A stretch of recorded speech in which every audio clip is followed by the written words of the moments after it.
Hello and welcome to the Mindtrack.net game server. Currently on the Enterprise D. Thought it would be kind of fun if we went ahead and did a slight tour of the ship along the saucer areas and see if we can find our way down to 10 forward and then down to the captain's yacht today. Please enjoy. Wow, boy, I tell you, this brings back some memories. Working on the old Enterprise D with the gang, almost 7 years ago, we started this project.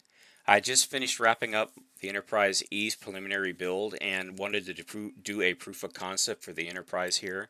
So Bluephobes and I and Blue have been working on the hull of the Enterprise D. Kind of got together and we mocked up a bridge. Panic and Madsqurrel were also involved, and I think D-Bomb was too at some point.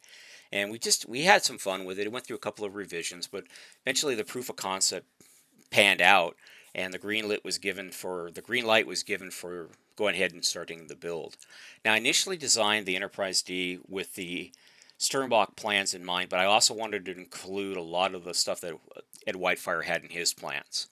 And as I designed the ship here and started laying stuff out, I learned a couple of really important lessons about big builds that I have to keep learning on every build.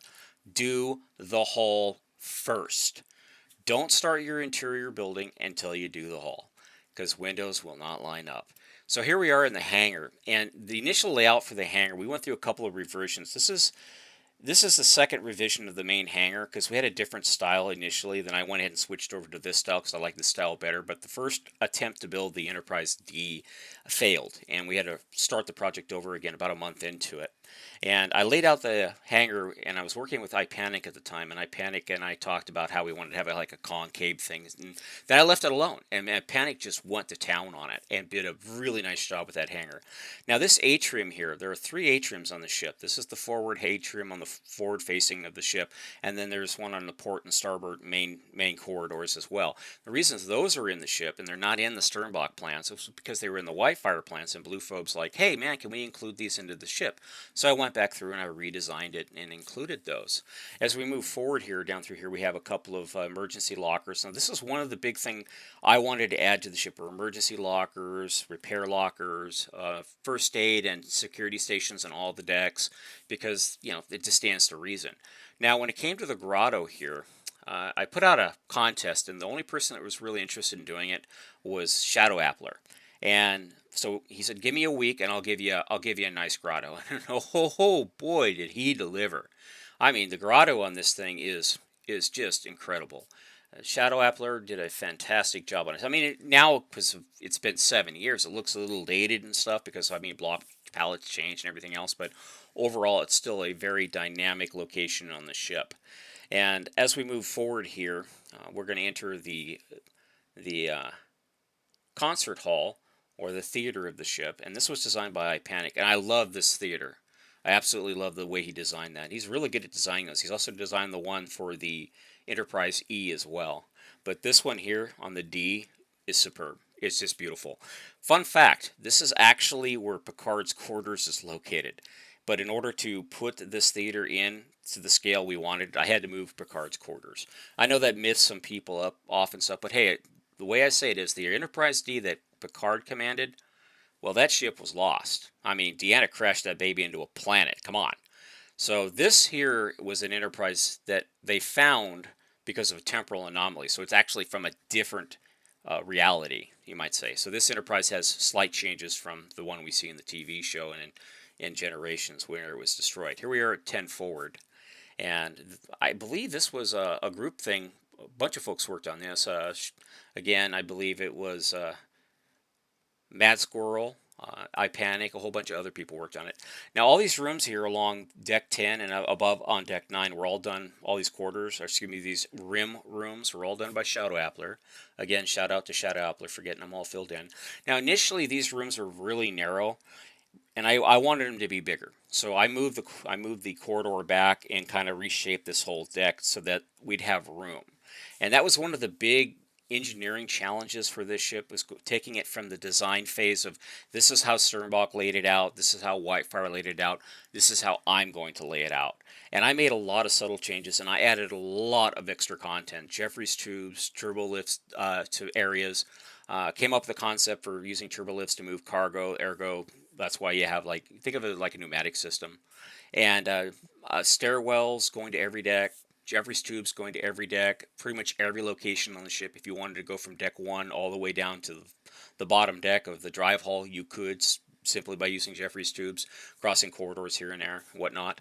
Now, a lot of the rooms in this build weren't filled out because this was a 7-year project from initial start. Right now, the folks over at Trekcraft are rebuilding and actually building a new version of the Enterprise. You should check that out as well. It's pretty impressive what they got going on over there.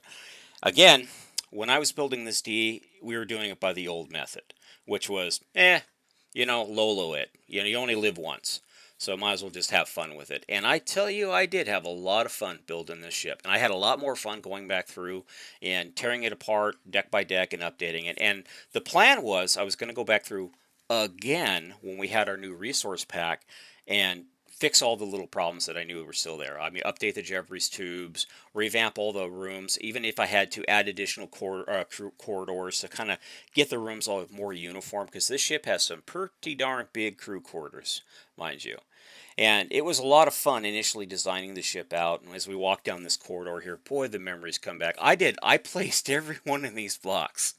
Every one of these blocks I placed. I had to make sure all the pillars were aligned between all the decks and go through and make sure everything was lined up. So if you were to take a section of the ship out, it would be uniform across all the decks. I tell you, it was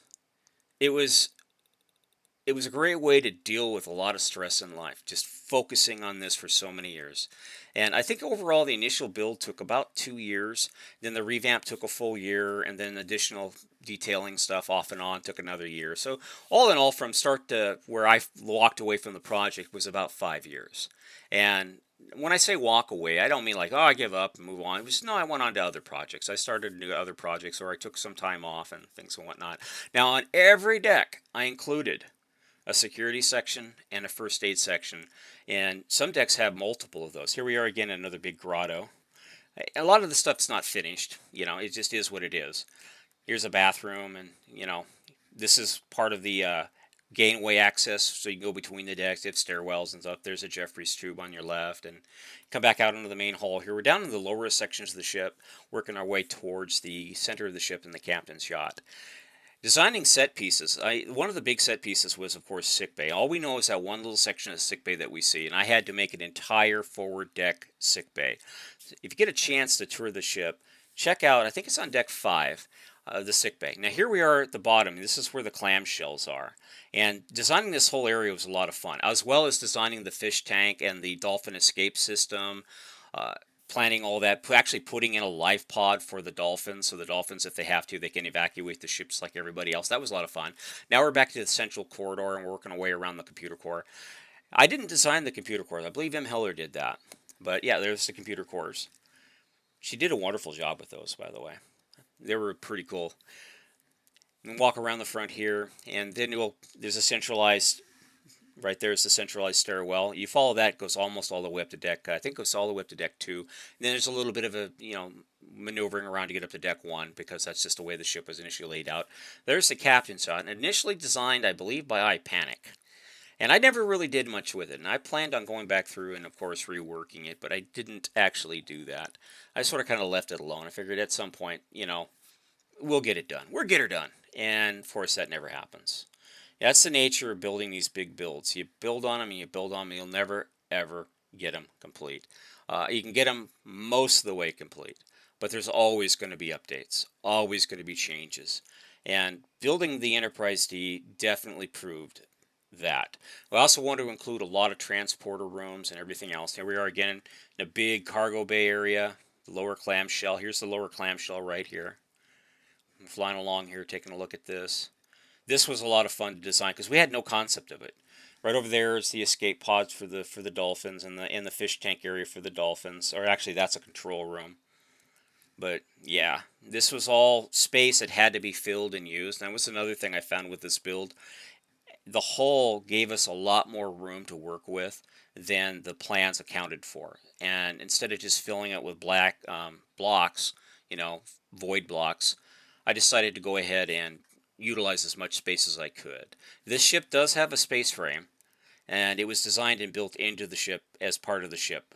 That was kind of cool. Here we are back up on deck, I think 2, or somewhere around deck 2. Anyways, the turbulent system was a lot of fun to design. And the turbulent system is based pretty much close to what you see with the Sternbach plans. So if you follow the Sternbach plans, you'll kind of get the feel for how the turbolift system is laid out. I only did minor changes to the turbolift system as needed.